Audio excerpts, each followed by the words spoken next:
मागील काही दिवसांपासून शरद पवारांचा राष्ट्रवादी पक्ष पुन्हा चर्चेत आलाय। कधी काँग्रेसमध्ये विलीनीकरण तर कधी एनडीए सोबत जाण्याच्या चर्चा होत आहेत।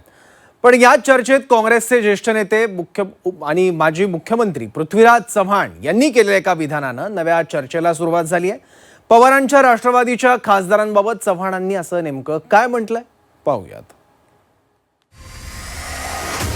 एक चिंताजनक खबर निश्चित आहे की त्याचे 5 ते 6 खासदार अस्वस्थ आहेत। काय करतील माहित नाही।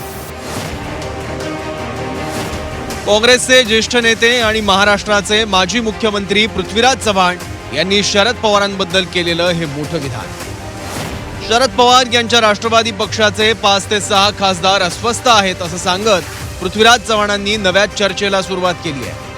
पृथ्वीराज चव्हाणांनी जे ठाकरेंच्या शिवसेनेसोबत झालं ते पवारांसोबत होऊ शकतं अशी शक्यता वर्तवत खळबळ माजवून दिली आहे।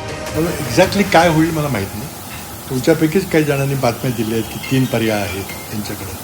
पण एक चिंताजनक खबर निश्चित आहे की त्याचे 5 ते 6 खासदार अस्वस्थ आहेत। काय करतील माहीत नाही आणि त्याकरता त्याच्या मागं मोदी शाह सरकार हात धुवून पडलेलं आहे की त्यांना विरोधी पक्ष अस्तित्वात असावा अशी त्यांची इच्छा आहे। जे उद्धवजींच्या शिवसेनेची केलं ते पवारसाहेबांच्या एनसीपीची होऊ शकतं। पृथ्वीराज चव्हाणांचा हा दावा राष्ट्रवादीनं मात्र फेटाळून लावलाय। फक्त राष्ट्रवादीच नव्हे तर ठाकरेंच्या शिवसेनेलाही पृथ्वीराज चव्हाणांचा दावा मान्य नसल्याचं दिसतंय। त्यामुळे चव्हाणांच्या दाव्यावरून महाविकास आघाडीत नाराजी नाट्य रंगल्याचं दिसतंय। शिवसेनेचे फुटले म्हणून राष्ट्रवादीचे फुटतील त्याची चर्चा त्या ठिकाणी केली जाते किंवा चव्हाण साहेबांनी वक्तव्य केलं याची मी त्याचं खंडन या निमित्ताने करतो। अशी चर्चा कुठल्याही प्रकारची नाही।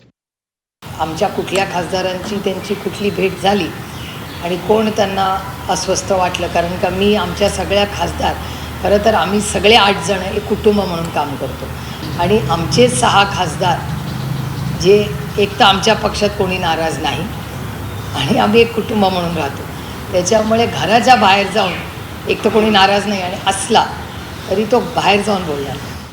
तुम्हाला झालेलं मतदान आणि तुम्हाला जे लोकांनी निवडून दिलं आहे ते मोदी, शाह आणि फडणवीस यांच्या विरोधामध्ये मतदान करून तुम्हाला निवडून दिलं आहे। मग अस्वस्थ का होतं? कोणाला घाबरत आहे?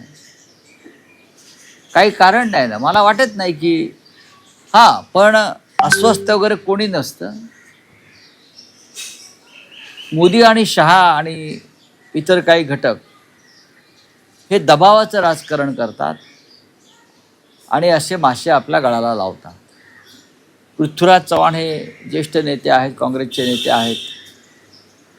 त्यांच्याकडे असलेली माहिती त्यांनी नक्कीच माननीय पवार साहेबांकडे पोहोचवली आहे एवढं मी मानतो। पवारांच्या राष्ट्रवादीच्या नेत्यांच्या भेटीगाठींवरून तर्कवितर्क लढवले जात असताना एकनाथ खडसे भाजपचे राष्ट्रीय सरचिटणीस विनोद तावडेंमधील भेटीनं सर्वांचं लक्ष वेधलंय, ज्यावरून महाराष्ट्रात पुन्हा राजकीय चर्चा रंगली आहे।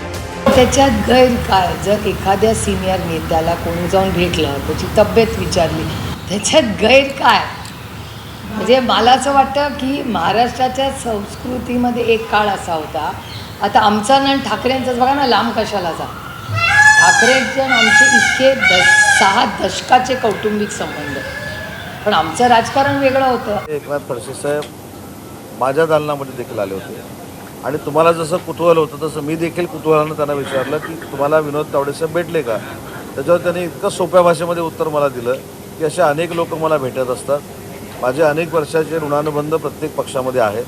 त्यांचा 75चा आता 30 तारखेला कार्यक्रम आहे, त्याला देखील विविध पक्षातले नेते, विविध पक्षातले मंत्री उपस्थित राहणार आहेत।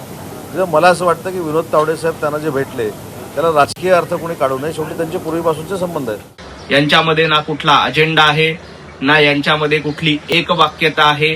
एकमेकांना शिव्या घालणं, एकमेकांवर टीका टिप्पणी करणं एवढाच काम महाविकास आघाडीच्या नेत्यांना उरलंय। पृथ्वीराज चव्हाणांनी अनेक वर्ष दिल्लीत काम केलंय, त्यामुळे दिल्लीतल्या हालचाली त्यांच्यापर्यंत पोहोचत असतात हे नाकारता येत नाही।